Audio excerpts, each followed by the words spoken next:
Teman-teman sekalian, ketika kita berhasil membangun personal brand dan berhasil mencapai tujuan-tujuan atau cita-cita kita, tidak terhindarkan ya. Namanya personal brand, namanya pencapaian, namanya sukses. Itu bisa saja tercederai sesuatu atau rusak oleh karena sesuatu. Ini tidak terhindarkan.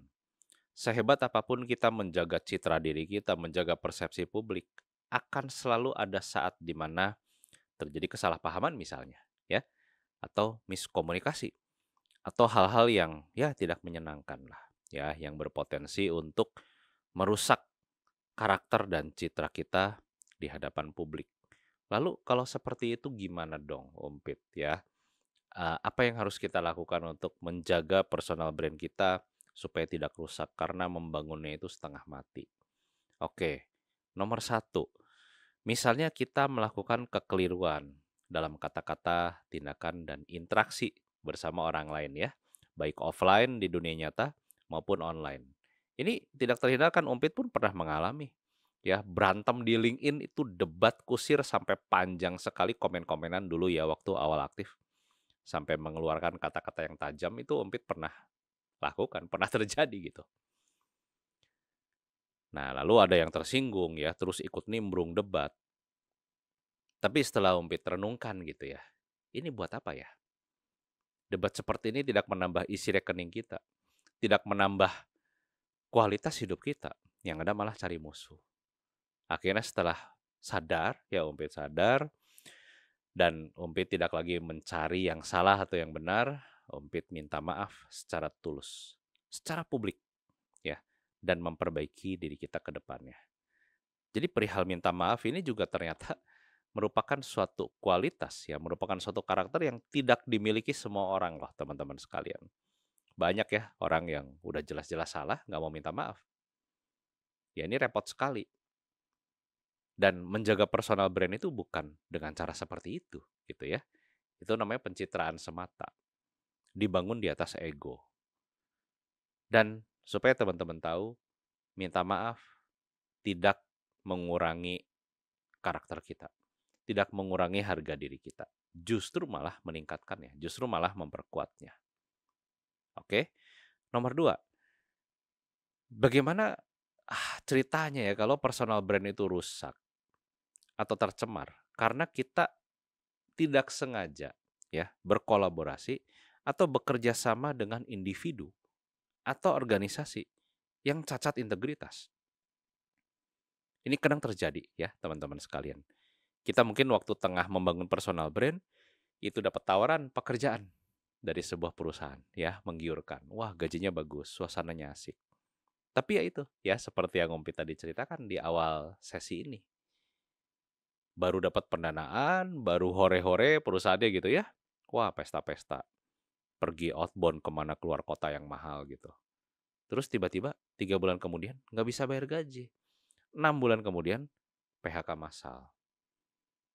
Nah, yang dulunya kita bangga-banggakan ya perusahaan itu. Terus gimana dong? Kita udah sering ngobrolin ya tentang kantor kita, betapa asiknya kantor kita. Terus tiba-tiba malah cacat integritas seperti itu. Personal brand kita rusak. Nah, makanya ya teman-teman sekalian, kalau kita membangun personal brand dengan pemahaman yang tepat, dengan cara yang tepat, kita tidak akan melekatkan citra diri kita dengan nama kantor tempat kita bekerja. Ya, tidak ada larangan, memang tidak ada larangan. Tapi akibatnya seperti itu. Jika kantor kita bermasalah atau kita kena PHK, apa iya kita masih membangga-banggakan kantor kita tersebut? Kan enggak, ya. Yang ada malah jadi cibiran orang. Misalnya dia melakukan PHK massal dalam kondisi tidak membayar gaji 3 bulan misalnya ya. Ya itu kan malah jadi cibiran publik. Dan Umpit juga pernah mengalaminya gitu. Ya, bekerja di perusahaan yang mengabaikan hak-hak pekerjanya. Dan itu sudah jadi gunjingan umum tuh, udah masuk media sosial. Dan beberapa orang yang menggunjingkan di media sosial itu sudah mulai menyenggol. ya, sudah mulai menyenggol eksistensi UMPIT di situ. Mereka menyebut bahwa, oh, di kantor itu ada tuh satu yang aktif banget di LinkedIn. Belum sebut nama tuh. Kalau sebut nama, ya habis deh. Ya, personal brand UMPIT yang sudah dibangun dengan susah payah. Makanya begitu sudah mulai muncul hal-hal seperti itu, ya. Kita ada di organisasi yang cacat integritas. Kita dipimpin oleh orang-orang yang ternyata tidak punya malu. Solusinya adalah kita cermati ya klausul kerjasama kalau ada ya perjanjian kerjanya. Dan sesegera mungkin keluar dari lingkungan tersebut. Udah sesimpel itu. Sesegera mungkin keluar dari lingkungan tersebut. Ya, UMPIT pernah lakukan itu. Setelah keluar, itu UMPIT bersihkan semua jejak di LinkedIn yang terkait dengan kantor tersebut. Ya karena apa? Bikin malu. Ya. Jangan sampai kita terkena ini ya bahasa Inggrisnya. Guilt by association. Kita dituduh bersalah hanya karena kita ada di lingkungan tersebut. Padahal enggak gitu. Contohnya misalnya seorang HR manager ya. Seorang HR manager atau HR director ada di perusahaan yang melanggar hak-hak pekerja. Padahal HR director itu sudah memperjuangkan kepada bosnya gitu ya bahwa oh ini kalau PHK massal harus mendapatkan pesangon dan lain sebagainya gitu. Tapi misalnya pimpinan perusahaan nggak mau karena nggak ada uangnya. Nah yang jadi pelampiasan kekesalan pekerja itu kan ya HR director tersebut ya HR manager tersebut. Nah ini yang disebut sebagai guilt by association. Jadi HR manager tersebut dituding melanggar hak-hak pekerja. Padahal bukan maunya dia ya nggak, maunya pimpinan perusahaan. Tapi dia menjadi guilt by association karena dia adalah bagian dari manajemen. Nah, kalau kita punya personal brand yang sedemikian kuat ya teman-teman sekalian, percaya tidak perlu mengait-ngaitkan personal brand kita dengan brand atau nama kantor tempat kita bekerja. Cukup sesekali aja, tapi jauh lebih seringlah membangun aktivitas yang benar-benar itu tuh dihantarkan oleh kita sendiri secara personal gitu. Persona kita yang tampil, bukan nama kantor kita. Karena tidak ada yang abadi di dunia kerja ya. 3 bulan kemudian aja kita bisa kehilangan pekerjaan padahal baru mulai. Karena itu tidak ada gunanya. Kita membawa-bawa nama perusahaan tempat kita bekerja untuk beraktivitas misalnya di LinkedIn atau membangun konten gitu. Ya. Nah, lalu bagaimana halnya jika personal brand kita tercederai atau rusak? Itu karena adanya pihak-pihak yang ingin menjatuhkan atau menghancurkan kita karena berbagai alasan yang tidak kita ketahui. Biasanya ini karena sirik, ya. Atau kita pernah berbuat kesalahan di masa lalu yang belum kita selesaikan, gitu. Nah, kalau itu yang terjadi, teman-teman sekalian, dan kita tahu orang-orangnya itu ya yang melakukan itu gitu ya. Kita datangi mereka, ya. Kita selesaikan masalah masa lalu. Ngomong baik-baik. Mungkin tidak nyaman, tapi ini akan menyelesaikan masalah segera, ya. Lalu kalau misalnya orang-orang tersebut tidak kita ketahui identitasnya gitu ya, lalu berusaha menjatuhkan kita, tidak ada cara lain selain memperbanyak kebaikan terus-menerus secara konsisten. Analoginya ini mirip seperti ember yang berisi air kotor, ya. Dan kita nggak bisa numpahin air kotornya itu untuk membersihkan embernya dan mengisinya dengan air bersih. Nggak bisa. Kita hanya bisa menuangkan air bersih sebanyak-banyaknya ke dalam ember tersebut. Supaya air kotornya itu terbilas, berganti dengan air bersih. Ya, jadi dengan kita memperbanyak kebaikan bagi masyarakat, bagi publik, bagi keluarga, bagi organisasi, ya, terutama bagi mereka yang berkesusahan ya. Kita menolong orang-orang yang berkesusahan dengan berbagai cara loh, nggak harus dengan uang. Maka serangan-serangan jahat apapun yang ditujukan kepada kita, itu tidak akan mencederai kita. Karena lebih kuat citra diri kita yang positif di mata orang-orang ketimbang fitnah-fitnah tersebut. Ya, teman-teman sekalian. Begitu kita membangun personal brand dengan fondasi yang kuat di atas karakter, di atas kompetensi, di atas kontribusi, kita itu tidak mudah tergoyahkan, bahkan oleh serangan yang jahat sekalipun. Ya, apalagi kalau orang melihat kita itu tidak tergoyahkan oleh hal-hal negatif yang dilancarkan orang-orang kepada kita. Kita beraktivitas seperti biasa, kita berkontribusi seperti biasa, kita menulis artikel bagus seperti biasa. Seolah-olah kita itu tidak tahu tentang adanya orang-orang yang tidak suka sama kita. Padahal kita tahu, tapi kita memilih untuk bersikap sewajarnya, apa adanya aja, as usual, seperti biasanya. Oke? Jadi teman-teman jangan takut ya, selama teman-teman punya empati dan kerendahan hati untuk meminta maaf ya, dan untuk segera keluar dari masalah dan untuk terus berbuat kebaikan sehingga menimpah ya atau menghapus hal-hal yang tidak baik. Justru teman-teman akan naik 1, 2, 3 langkah lebih tinggi daripada posisi yang teman-teman ada sekarang ya. Jadi teman-teman jangan lupakan ya apa kata Pak Ratan-Tatan tadi,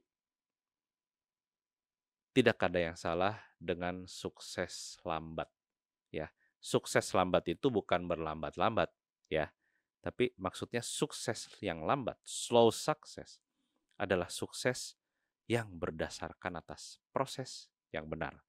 Jangan lupa ya 5 angka keramat yang sudah Umpit bahas di chapter sebelumnya ya. Salah satunya adalah 3-5 tahun, 10.000 jam. Itu nggak bisa di skip teman-teman sekalian, nggak bisa di skip. Kalian harus melaluinya. Tapi begitu kita sudah melalui 10.000 jam itu, sudah melalui 3-5 tahun penuh perjuangan itu, kita akan sampai di tahap di mana prinsip Pareto bekerja, 20-80. Cukup melakukan 20%, dampaknya, hasilnya 80%. Oke? So, kebijakan terbaik ya demi solid dan sehatnya personal brand kita dalam jangka panjang adalah kemampuan kita untuk menikmati individualisme, untuk menikmati kesendirian kita tanpa harus terlibat campur tangan orang lain, tapi juga kolaboratif. Ya, jadi jangan sampai kita berpikir bahwa dengan kita menikmati individualisme, lantas kita itu antisosial. Kan enggak. Itu adalah terminologi, itu adalah istilah yang berbeda sama sekali. Ya, antisosial itu ya benar-benar nggak mau berurusan sama orang lain. Tapi kalau individualisme itu, ya dia sendiri itu tidak masalah, tidak canggung. Menikmati kesendirian. Tapi ketika diajak kolaborasi, top juga gitu, bagus juga ya karakternya. Karena apa? Karena ada sejumlah tahapan dalam perjalanan membangun personal brand di mana kita harus melakukan semuanya itu benar-benar sendirian, tanpa bantuan siapapun. Ya. Kita memang mengedepankan kolaborasi, betul. Tapi begitu banyak hal yang lebih baik, lebih produktif, lebih berkualitas jika kita lakukan seorang diri. Ya, jadi ketika kita berhasil membangun hal tersebut, baru kita berkolaborasi sama orang lain gitu. Ya. Dan di proses-proses itulah kita harus menikmati kesendirian kita. Kita harus menikmati ya soliter ya, benar-benar sendiri. Hanya ada Tuhan dan diri kita. Teman-teman sekalian, karena itu marilah ya kita cermati 10 kebijaksanaan dalam membangun personal brand di masa-masa sukar ya. Masa-masa sukar itu misalnya kita belum punya pekerjaan ya. Lalu kekurangan uang, hutang menumpuk ya, dikepung oleh berbagai masalah pribadi. Ya mungkin keluarga sakit berat, ya anak-anak, ya begitu banyak lah, ya. Bagaimana ketika kita harus membangun personal brand di masa-masa itu? Nomor satu, prioritaskan proses belajar yang paling rendah biaya atau malah gratis. Tapi kita yakini itu bisa memberikan dampak signifikan bagi perjalanan kita keluar dari kesukaran. Contohnya apa? Misalnya kita mau mulai aktif di LinkedIn ya, itu kan pengemasan kita harus bagus ya, tulisannya bagus ya, tampilan gambar-gambarnya itu bagus. Nah itu kita belain tuh belajar ya, belajar nulis, belajar Canva, belajar video editing, cukup lewat YouTube ya, gratis kan. Terus misalnya ada webinar gratis, ikut aja ya. Yang gratis itu belum tentu jelek loh, dan yang bayar itu belum tentu bagus. Itu. Jadi jangan kita mematok gitu ya, gratis itu nggak bagus. Nggak, sama sekali nggak.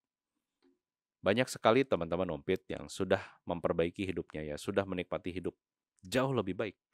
Karena dulu dia rajin belajar dari sumber-sumber yang gratis ya. Lalu pengetahuan itu dia gunakan untuk ya skill, untuk membantu orang lain, bisa dijual. Oke? Nomor 2, ya, prioritaskan untuk memproduksi apapun yang bersifat rendah biaya.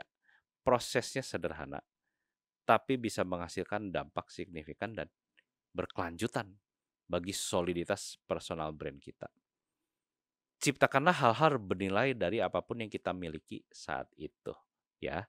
Maksimalkan akal budi kita dan maksimalkan juga privilege yang selama ini barangkali kurang kita syukuri dan optimalkan. Contohnya apa privilege yang seringkali kurang kita syukuri gitu. Misalnya kita ada di negara yang damai, tidak sedang berperang dengan negara lain. Ini privilege teman-teman sekalian. Bayangin ya, saudara-saudara kita di negara yang berperang, mau tidur aja nggak bisa. Mau tidur aja, tiba-tiba terbangun, dengar desingan bom, ya mending kalau nggak kena bom. Nah, kita ada di negara yang damai, tidak berperang.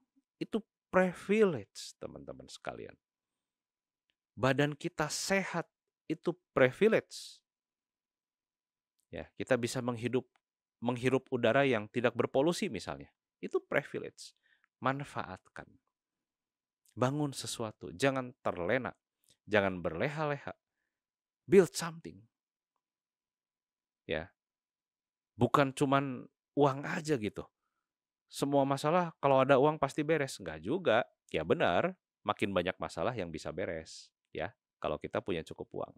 Tapi kalau uang yang nggak ada mau gimana? Masa kita mau membiarkan diri kita mati gitu ya? Kan enggak, kita harus survive. Nah, nilai positifnya di masa-masa sukar itu biasanya ya, kita jadi menyadari potensi kita yang sesungguhnya. Itu keluar. Karena kita sedang terdesak. Karena kita sedang darurat. Jadi kita itu terbiasa memaksimalkan akal budi dan terbiasa memaksimalkan privilege yang ada. Dan itu bukan materi. Ya. Jadi jangan sampai kita anti belajar, ya tidak berpikiran terbuka, buat apa sih belajar pengetahuan baru? Tidak akan menghasilkan uang. Kata siapa? Kita belajar pengetahuan gratis dari YouTube ya. Terus kita mahirkan, terus kita jual jasanya kepada orang lain. Ini bisa dan sudah dilakukan banyak orang. Ya.